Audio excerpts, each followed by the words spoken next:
Gente, dando sequência então nesse exemplo, né, que a gente estava discutindo, esse caso de duas oscilações, né, muito parecidas entre si, mas uma defasada em relação à outra, ficou faltando agora a gente trabalhar, dadas as condições iniciais que a gente obteve a partir das equações de movimento, faltou a gente fazer a representação gráfica desses dois movimentos, né? E aí, de fato, a gente vai concluir que uma oscilação está deslocada em relação à outra quando eu faço os gráficos de posição em função do tempo para as duas oscilações, tá? Então, essa caixinha aqui eu representei, essa equação, né, x de t correspondente a essa caixinha, eu representei aqui nesse gráfico com a curva preta e a de baixo ali eu representei pela curva vermelha, tá? Então, ambas são oscilações periódicas com o mesmo período, porque essas duas caixinhas aqui são idênticas, têm a mesma massa, e as duas molas também são idênticas, têm a mesma rigidez elástica, tá? Então, a frequência angular é a mesma para os dois, consequentemente o período é o mesmo para os dois,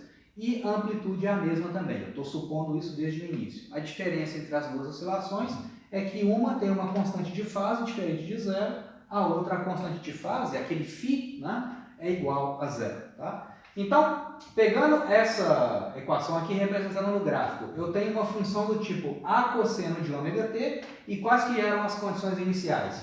O x inicial é o próprio a, que é a amplitude da oscilação, e a velocidade inicial era zero. Então, quando eu trago isso aqui para o gráfico, essa função aqui é a curva preta, né? Aquela função ali é essa curva preta, em t igual a zero, que é a condição inicial aqui do movimento, olha só, em t igual a zero, a posição da caixinha preta era justamente x igual a mais a, que é a condição inicial que eu obtive aqui. E a velocidade inicial era zero. Significa que a derivada dessa curva preta no instante inicial, ou seja, a inclinação dessa curva preta no instante inicial, né, a inclinação aqui ó, da reta tangente, é justamente zero. Significa que no instante de tempo inicial eu tenho um ponto de máximo. Né?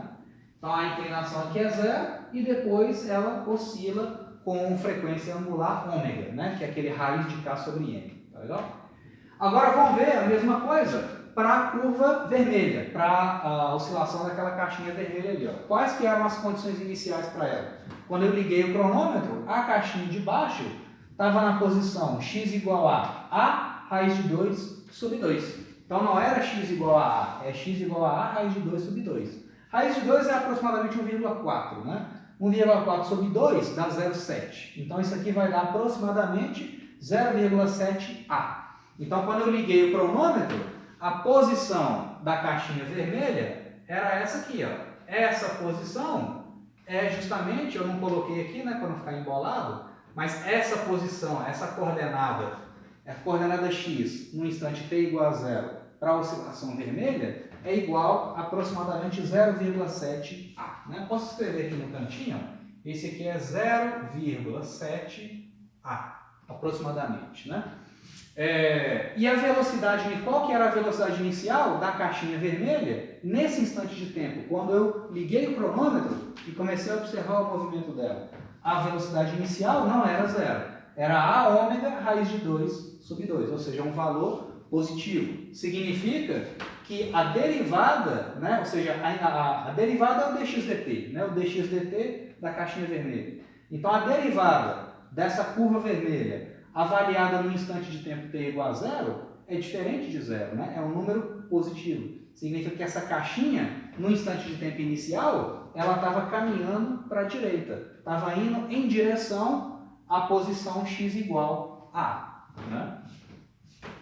Então, eu vou ter esse comportamento aqui. Ó. Então, no instante de tempo inicial, essa derivada é diferente de zero e a posição inicial é aproximadamente 0,7A. E aí eu vou ter essa oscilação com frequência angular ômega, que é a mesma da curva preta. Então, qual que é a conclusão que a gente chega disso aqui, pessoal? Olha só, a curva vermelha, ela está deslocada, ela está defasada, está deslocada aqui no eixo do tempo em relação à curva preta.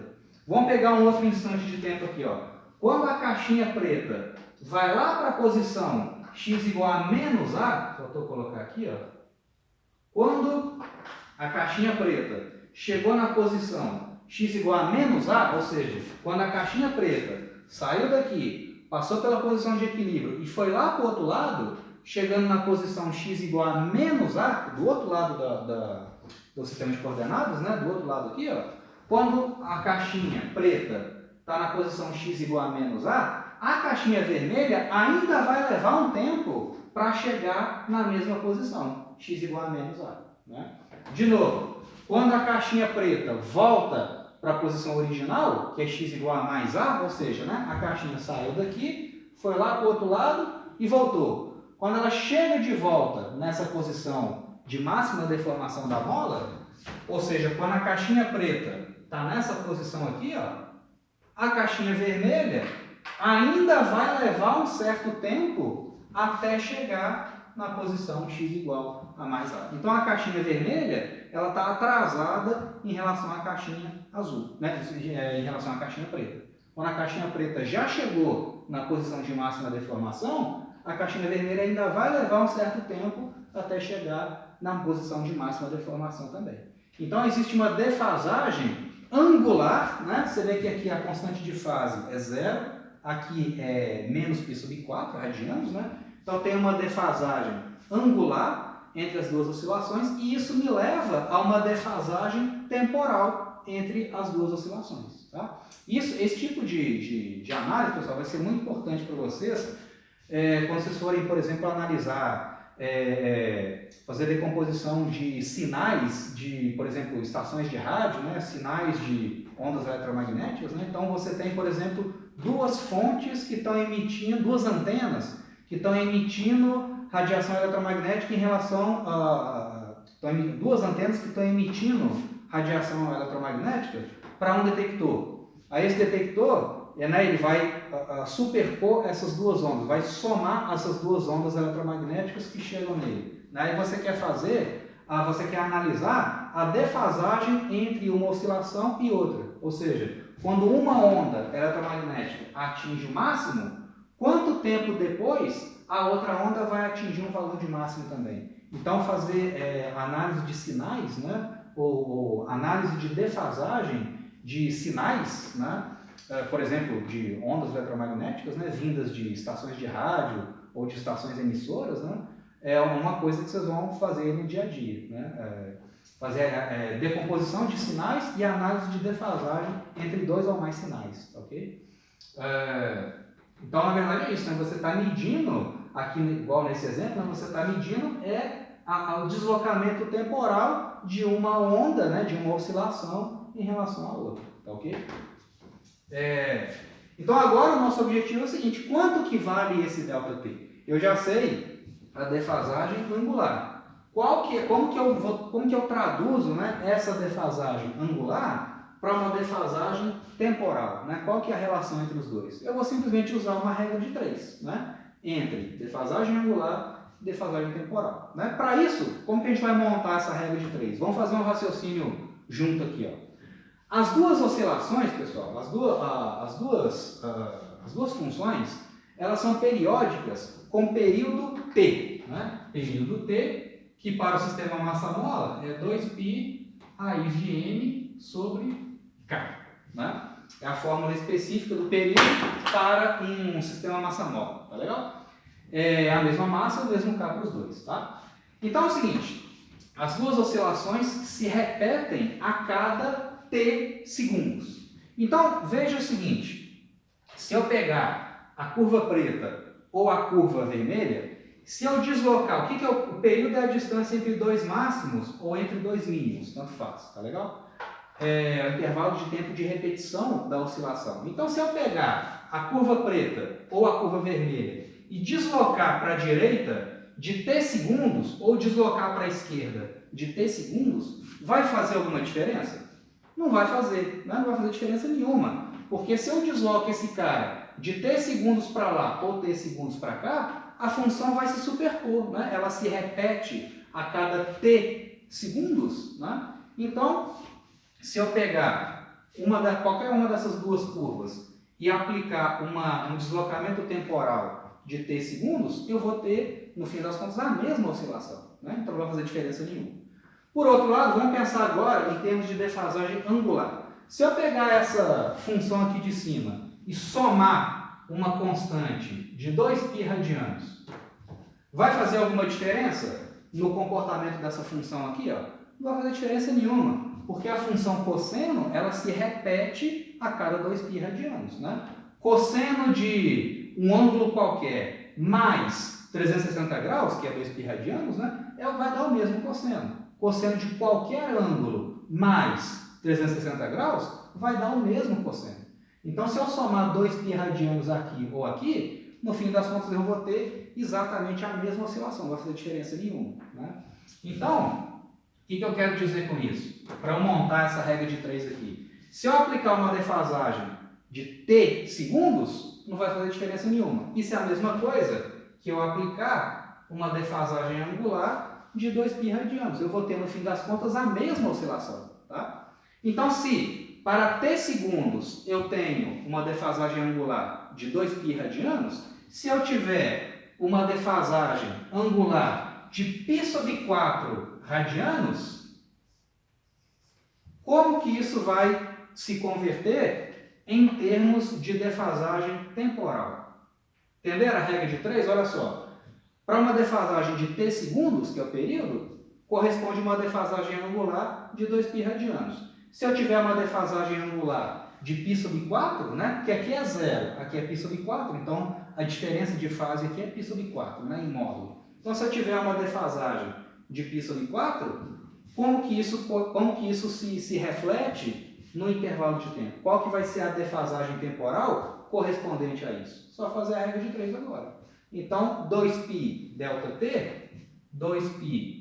ΔT é igual a t vezes π/4. T vezes π/4.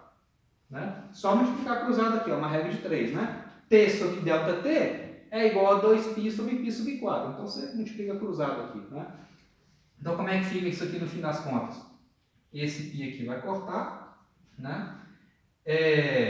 Esse 2 vai passar multiplicando aqui, vai passar dividindo, na verdade. Então, isso me dá que o ΔT, a defasagem temporal, ou seja, o deslocamento de uma onda em relação à outra em termos do eixo de tempo, né, vai ser t/8. Vai ser o período sobre 8 segundos. Então, o que essa equação está me dizendo? Quando essa defasagem aqui, ó, é 1/8 do período de oscilação das duas ondas, dos dois sistemas massa-mola. Então, o que isso aqui está me dizendo?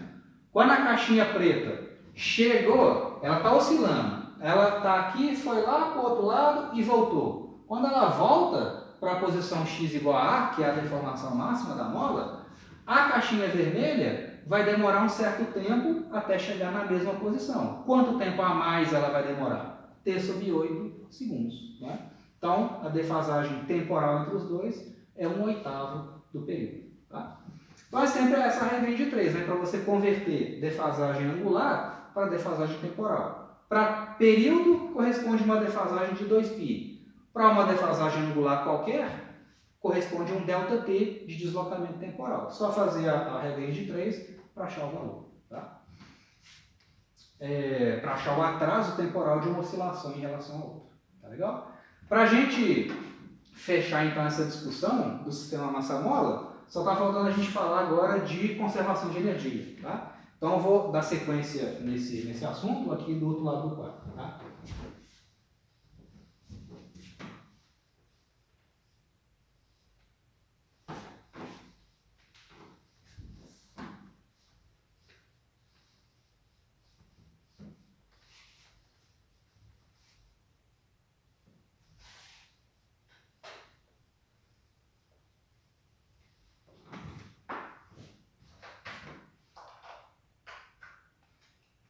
Então agora são considerações sobre energia.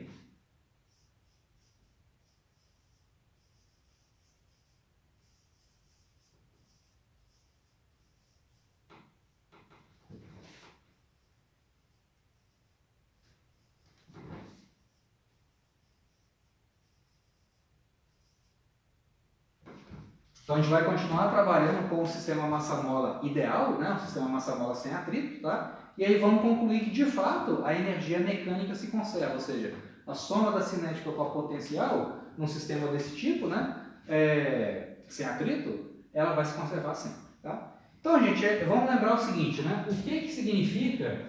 bom, primeiro vamos escrever a equação de movimento geral, né? Para um sistema massa-mola. A equação geral é uma amplitude A vezes um cosseno de ômega t mais φ. Né? Esse φ pode ser zero dependendo das condições iniciais, né? Mas em geral ele é diferente de zero. Né? Então qual que é a expressão da velocidade em função do tempo? Só derivar esse cara aqui. Né? Então o dx dt em qualquer instante de tempo, só derivar isso aqui no tempo, né? Vai ficar então a constante A,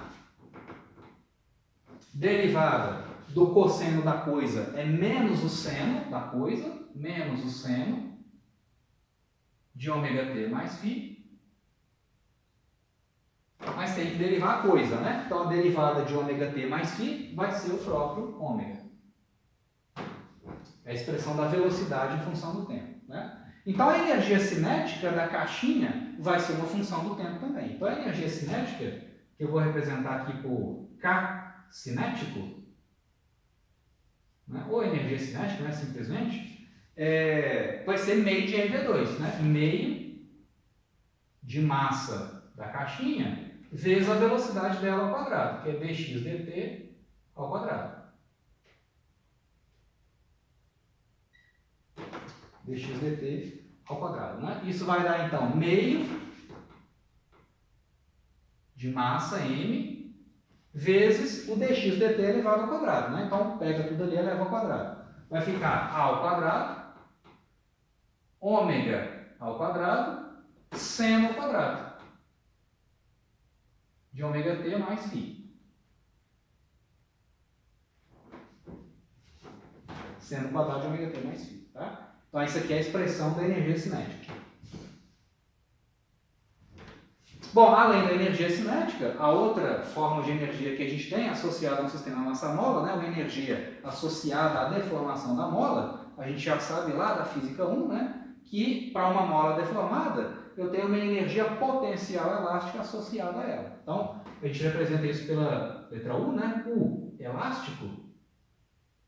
A energia potencial elástica também vai ser uma função do tempo, porque ora eu tenho energia cinética se perdendo e se convertendo em potencial, e ora o contrário, potencial se converte em cinética. De forma que a soma das duas é sempre uma constante. A gente vai chegar a essa conclusão. Tá? Então a energia potencial elástica é meio de Kx2, meio de rigidez elástica da mola, né, que é o K, vezes x ao quadrado. O x é a deformação da mola, que é justamente a posição da caixinha. Né? Isso aqui é igual, então, a meio de constante elástica da mola vezes o x ao quadrado. O x ao quadrado é a ao quadrado vezes cosseno ao quadrado de ômega t mais φ. Meio de k ao quadrado, cosseno ao quadrado de ômega t mais φ. Tá? Vamos somar as duas. O que é a energia mecânica do sistema? Né? A energia mecânica, então é a soma, né? É o K cinético com a energia potencial elástica, com o elástico.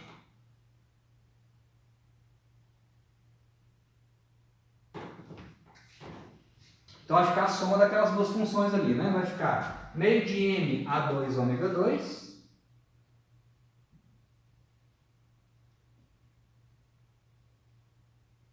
meio de m a2 ômega 2 seno ao quadrado de ômega t mais φ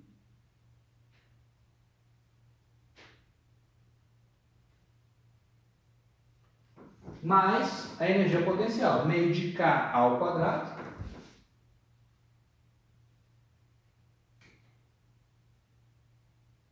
meio de k ao quadrado cosseno ao quadrado de ômega t mais φ.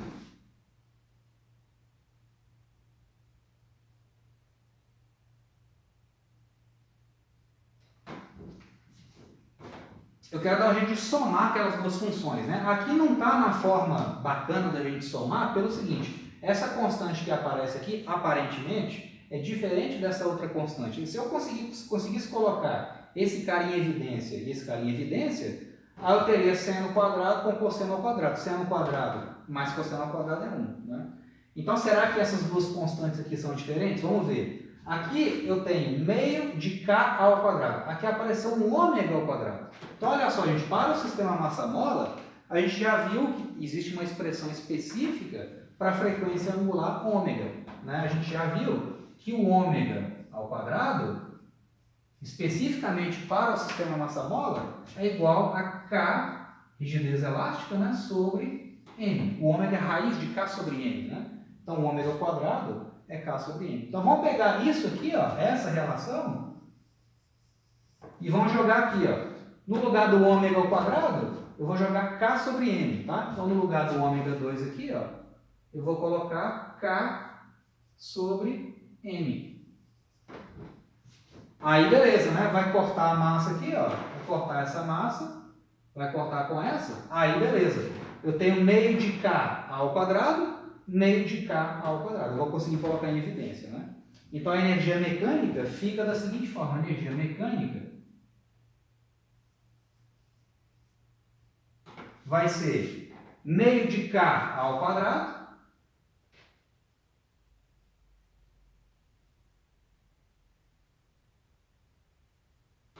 meio de K ao quadrado. E aí lá dentro como é que fica? Colocando em evidência, vai ficar seno quadrado de ômega t mais φ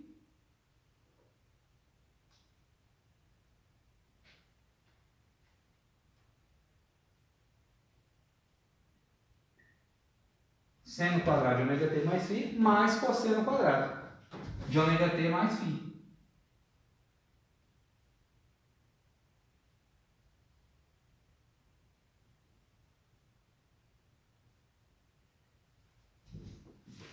Ué, gente, para qualquer ângulo, seno quadrado de um ângulo mais o cosseno ao quadrado do mesmo ângulo é sempre o quê? Relação trigonométrica é sempre 1, né? Então, esse colchete todo aqui, ó, toda essa soma, ela na verdade ela é igual a 1.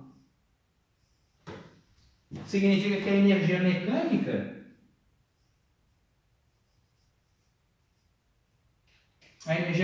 então, do sistema massa-mola sem atrito é simplesmente meio de K ao quadrado.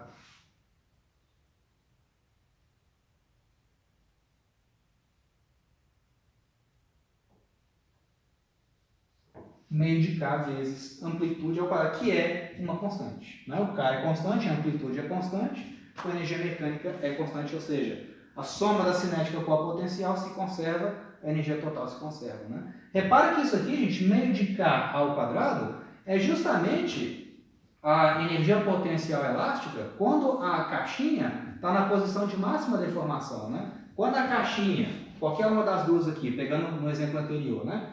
Quando a caixinha preta, né, por exemplo, está na posição x igual a velocidade dela é zero, né? Nesse instante aqui, ó, quando ela está na posição de máxima deformação da mola, a caixinha está instantaneamente em repouso e a deformação é máxima. Então, qual que é a energia cinética nesse instante aqui? Ó? É zero, porque a velocidade é zero. E qual que é a energia potencial elástica? Meio de K ao quadrado. Né? Então, a energia mecânica é igual à energia potencial elástica máxima do sistema. Né? Então, meio de K vezes a máxima da informação da mola ao quadrado. Tá? Só para fechar esse exemplo aqui, eu quero fazer a representação gráfica, o esboço gráfico, né, dessa função e dessa outra função aqui. Tá? E a gente vai ver que a soma das duas, de fato, dá uma constante. Tá? Vamos só fazer isso do lado de cá e a gente fecha essa parte de sistema massa-mola.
Então, pessoal, esse aqui é o esboço gráfico, né, dessas duas funções matemáticas aqui, que é a energia cinética em função do tempo e a energia potencial elástica em função do tempo. Você vê que a energia cinética ela depende do seno ao quadrado de ômega-t mais φ, né? Então a energia cinética é proporcional ao seno quadrado, e a energia potencial elástica ela depende do cosseno ao quadrado. O que isso significa, gente? A gente sabe, quando a função seno é zero, a função cosseno é máxima, né?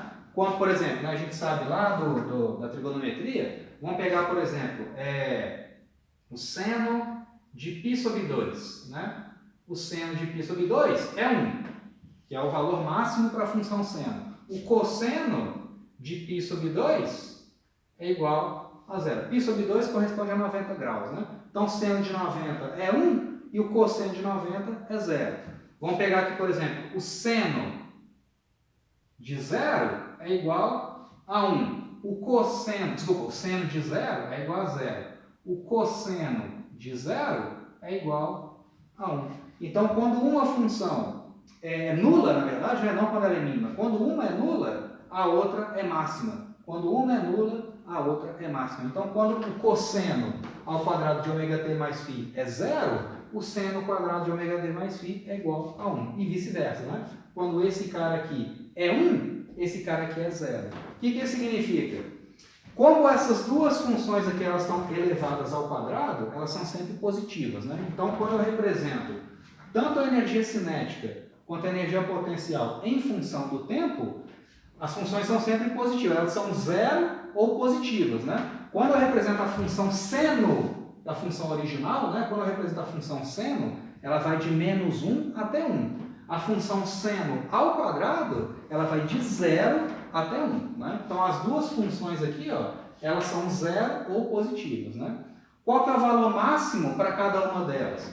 Quando esse cara aqui for 1, a energia potencial é meio de K ao quadrado. Quando esse cara aqui for 1, essa função vai dar meio de n a 2 ômega 2, que é justamente meio de K ao quadrado. Né? Porque o ômega ao quadrado é K sobre n, né? A gente usou isso aqui. Então, quando esse cara aqui é 1, esse cara aqui é meio de K ao quadrado, que é o valor máximo para as duas funções. Quando uma é máxima, a outra é nula. Quando uma é nula, a outra é máxima. Quando a energia cinética é máxima, a energia potencial é zero. Quando a energia cinética é zero, a energia potencial é máxima. De forma que a soma das duas oscilações, em qualquer instante de tempo, se você soma a curva vermelha com a curva verde, vai dar sempre o mesmo valor, que é a energia mecânica do sistema. Né? Então, no gráfico dá para ter essa visão qualitativa, né? Mas algebricamente a gente provou que isso aqui é verdade. Né? Ou seja, de fato, a energia total do sistema se conserva. Okay? A soma das duas é sempre constante, como tinha que ser. Né? O sistema é sem atrito. Tá? Então, esse cara... isso aqui acontece, a conservação da energia a soma das duas vai se conservar o tempo todo, tá legal? Então, beleza, gente, aí isso fecha essa parte introdutória, né, de sistema massa-mola, e a gente dá sequência, então, nos sistemas oscilantes no vídeo 44.